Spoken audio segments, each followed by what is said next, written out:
हम लोग का अगला टॉपिक है इलेक्ट्रिक फील्ड। ये काफ़ी बड़ा टॉपिक है। इनफैक्ट ये पूरा टॉपिक ख़त्म होते होते ये चैप्टर ही ख़त्म हो जाएगा। तो ये तो अभी फ़िलहाल हम लोग इलेक्ट्रिक फील्ड के कुछ बेसिक्स को समझेंगे। उसके बाद ये लगातार आगे बढ़ते जाएगा। इसी से जुड़ा हुआ सारा चीज़ होगा। जो भी कैलकुलेशंस होगा आगे इस चैप्टर में, वो इलेक्ट्रिक फील्ड से जुड़ा हुआ ही कोई ना कोई कंसेप्ट होगा। इसलिए इसके बेसिक्स को बहुत ध्यान से समझिएगा, तो उससे आगे पूरे सेक्शन को आपको समझने में काफ़ी हेल्प होगी। कुछ पॉइंट्स यहाँ पे मैंने लिखा है, ज़रा इनको ध्यान दीजिए। इसके अलावा भी कुछ पॉइंट्स हो सकते हैं, बट अभी फ़िलहाल जो दिमाग में था वो मैंने यहाँ पे लिखा। पहला बात तो यही कि इलेक्ट्रिक फील्ड क्या है ये समझना चाहिए। तो ये क्या है? तो एक इलेक्ट्रिकल इन्वायरमेंट है जो कोई भी चार्ज अपने चारों तरफ पैदा करता है। मतलब क्या है? What does it mean? इसका मतलब ये है कि अगर मान लो कहीं पर कोई चार्ज हम लोग रख दिए, तो ये चार्ज अपने चारों तरफ एक तरह का इन्वायरमेंट पैदा करता है। जैसे कहीं पे अगर एक अगरबत्ती जला दिया जाए, तो अगरबत्ती क्या होगा? अपने चारों तरफ धुआं का वातावरण बना देगा, तो अपने चारों तरफ एक तरह का फील्ड पैदा कर रहा है। तो इसी तरह से चार्ज की भी प्रॉपर्टी होती है कि वो चार्ज अपने चारों तरफ एक इलेक्ट्रिकल इन्वायरमेंट क्रिएट करता है। हम लोग का जो पिछला कंसेप्ट था कि भाई कूलम्स लॉ के अकॉर्डिंग कि जब दो चार्ज एक दूसरे के आसपास में रखा जाए तो दोनों एक दूसरे पे फोर्स लगाता है। ये हम लोग का कंसेप्ट था। ये ए मान लो है, ये बी है, तो ए बी पे फोर्स लगा रहा है, बी ए पे फोर्स लगा रहा है। लेकिन जब हम लोग इलेक्ट्रिक फील्ड के कंसेप्ट को इंट्रोड्यूस करते हैं, तो यहाँ पर हम लोग इसको ऐसे नहीं कहते हैं। हम लोग यही कहेंगे कि ये चार्ज सीधा इस पे फोर्स नहीं लगाया। ये चार्ज, जो पहला चार्ज है, वो अपने चारों तरफ एक इलेक्ट्रिकल इन्वायरमेंट बनाया, और इस इलेक्ट्रिकल इन्वायरमेंट का काम है कि ये दूसरे चार्ज पर फोर्स लगाए। मतलब ये सीधा फोर्स नहीं लगा रहा है, इसका काम सिर्फ इलेक्ट्रिकल इन्वायरमेंट बनाना है।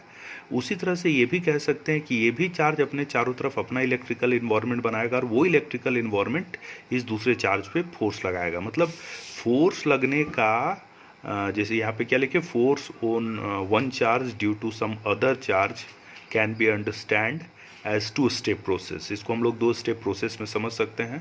सबसे पहले चार्ज क्या करता है? क्रिएट करता है फील्ड अपने चारों तरफ, और ये फील्ड कुछ फोर्स एक्सर्ट करता है दूसरे चार्ज पे। मतलब फोर्स लगना एक दो स्टेप प्रोसेस है। पहले स्टेप में चार्ज फील्ड क्रिएट करेगा, और दूसरे स्टेप में वो फील्ड फोर्स एक्सर्ट करेगा। अब कहीं पे भी अगर कोई चार्ज है, कोई चार्ज कहीं पे है, तो ये चार्ज के चलते किसी पॉइंट पर कितना फील्ड होगा, किसी चार्ज के चलते किसी पॉइंट पर कितना फील्ड होगा। एक बात ध्यान देना है कि अभी जो भी हम लोग बात करेंगे, इसमें ज़्यादा जो बात होगा ये पॉइंट चार्ज से जुड़ा हुआ होगा। तो दिमाग में पॉइंट चार्ज को ही लेके चलना है। तो खैर, मेरे पास अगर फ़िलहाल कोई पॉइंट चार्ज है और उसके चलते किसी पॉइंट पर फील्ड कितना होगा, अगर ये जानना है, तो ये मेनली दो चीज़ पे डिपेंड करता है कि ये पॉइंट चार्ज कितना स्ट्रॉन्ग है, मतलब इसका मैग्नीट्यूड कितना ज़्यादा है, और ये पॉइंट उस पॉइंट चार्ज से कितना दूर है। तो दो चीज़ों पे डिपेंड करेगा। तो strength of field at any point is depending on, किस पे डिपेंड करता है? तो strength of the charge, charge कितना मजबूत है, और डिस्टेंस कितना है उस पॉइंट चार्ज का, उस पॉइंट चार्ज से उस पॉइंट का कितना डिस्टेंस है। तो ये दो बात पे फील्ड का स्ट्रेंथ डिपेंड करता है। फील्ड क्या है कि फील्ड एक वेक्टर क्वांटिटी है। जब भी हम लोग इलेक्ट्रिक फील्ड के बारे में बात करेंगे, तो ये एक वेक्टर क्वांटिटी है। और जब हम लोग वेक्टर क्वांटिटी के बारे में बात करते हैं, तो जैसा हम लोग को पता है, यहाँ पे मैग्नीट्यूड और डायरेक्शन दोनों एसोसिएटेड होता है।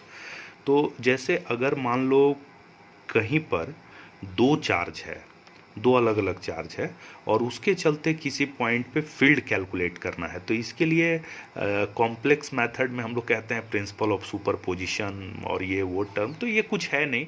ये बेसिकली चीज़ क्या है कि पहले चार्ज के चलते यहाँ पे कितना फील्ड है, पहले चार्ज या मान लो ए और बी नाम देते हैं, तो ए के चलते इस पी पॉइंट पे कितना फील्ड है, और बी के चलते इस पी पॉइंट पे कितना फील्ड है, दोनों को निकाल के उसको वेक्टरली ऐड कर देंगे, तो हम लोग को इस पी पॉइंट पे रिजल्टेंट फील्ड निकल जाएगा। मान लो यहाँ एक तीसरा चार्ज भी होता और तीनों के चलते यहाँ निकालना होता, तो इन तीनों इंडिविजुअल चार्ज के चलते फील्ड निकाल के और उसको वेक्टरली ऐड करते, तो रिजल्टेंट फील्ड इस पी पॉइंट पर हम लोग को मिल जाता।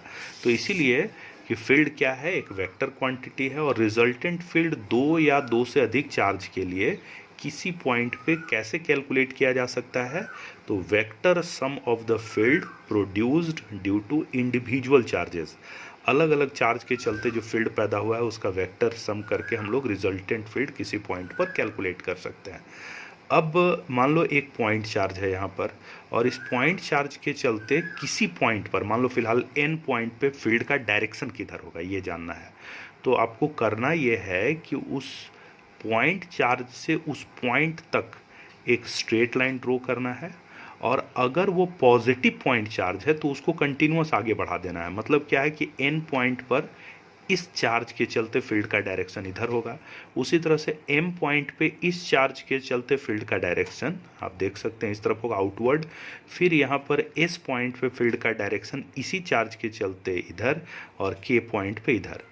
अगर ये चार्ज नेगेटिव नेचर का है, पॉजिटिव के बजाय अगर ये चार्ज नेगेटिव है तो फील्ड का डायरेक्शन किधर होगा, तो उस पॉइंट चार्ज से उस पॉइंट को मिलाओ और डायरेक्शन इनवर्ड ले लो, इनवर्ड अंदर की तरफ, पॉजिटिव चार्ज के चलते आउटवर्ड और नेगेटिव चार्ज के चलते इनवर्ड।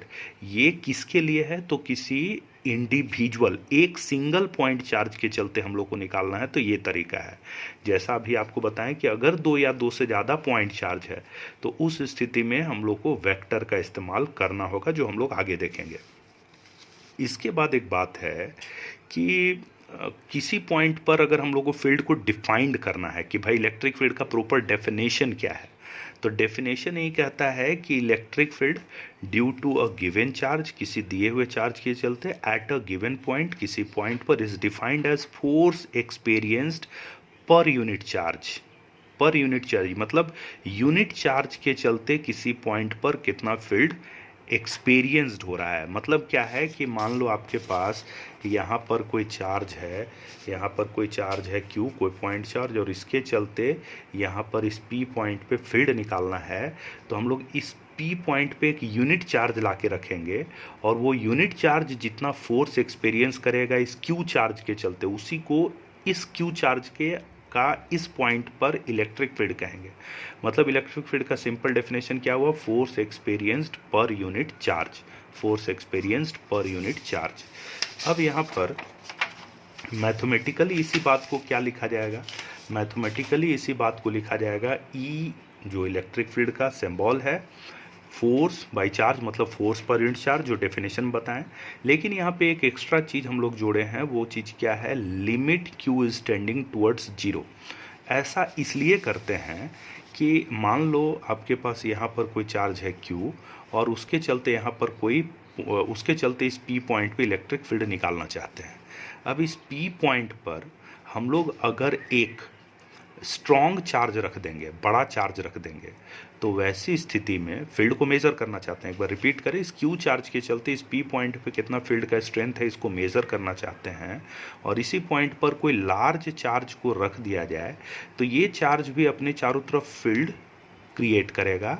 तो वैसी स्थिति में इस पॉइंट या इसके आसपास में जो फील्ड कैलकुलेट होगा वो रिजल्टेंट फील्ड होगा। अभी मेरा टारगेट है इस दिए हुए चार्ज के चलते इस पॉइंट पर कितना फील्ड का स्ट्रेंथ है ये निकालना। तो इसलिए यहाँ पर जो चार्ज हम लोग रखेंगे ये इतना छोटा रखेंगे कि इसके वैल्यू को नेगलेक्ट किया जा सके, ताकि इसके चलते जो फील्ड पैदा हो रहा है उसको भी नेगलेक्ट कर सके। इसलिए यहाँ पे लिया गया है, जो चार्ज हम लोग ला के रख रहे हैं उस चार्ज का वैल्यू क्या लिया गया है, टेंडिंग टुवर्ड्स 0, टेंडिंग टुवर्ड्स 0। तो मैथमेटिकली इलेक्ट्रिक फील्ड को कुछ इस तरह के एक्सप्रेशन से हम लोग रिप्रेजेंट करते हैं। फर्दर हम लोग बात करें कि मेरे पास मान लो फिर से एक पॉइंट चार्ज Q है, और उसके चलते इस P पॉइंट पे, यहाँ पर मेरा पॉइंट P है, इस P पॉइंट पे इलेक्ट्रिक फील्ड का स्ट्रेंथ कैलकुलेट करना चाहते हैं। ये जानना होगा आपको, ये फार्मूला भी रटना पड़ेगा, लेकिन ध्यान देना है अभी जो हम लोग कैलकुलेट कर रहे हैं वो पॉइंट चार्ज के चलते r दूरी पर कितना फील्ड होगा। तो हम लोग जानते हैं जो कूलम्स लॉ, उसके अकॉर्डिंग इस चार्ज पे फोर्स कितना लगेगा, 1/4πε0 capital Q into small Q, और दोनों के बीच का सेपरेशन r है तो r²। तो अभी हम लोग जो फिलहाल देखे थे इसको, इसके मैग्नीट्यूड पर सिर्फ चर्चा करें तो field is equal to limit Q is tending towards 0, force by charge Q tending towards zero, और फील्ड ये वही चीज़ लिखे हैं, limit Q is tending towards zero. Force की जगह ये पुट कर दे 1/4 pi epsilon naught Q into Q by r square, और पहले से यहाँ Q है तो Q से डिवाइड किए तो ये Q कट गया, तो चूंकि ये Q गायब हो गया तो इसलिए लिमिट पुट करने का ज़रूरत नहीं है, तो इसलिए फील्ड कितना हो गया 1/4 pi epsilon naught Q by r square. और ये फील्ड किसका हुआ, तो किसी पॉइंट चार्ज के चलते उससे r दूरी पर फील्ड का मैग्नीट्यूड कितना होगा ये बताया, डायरेक्शन पहले आपको बता चुके हैं।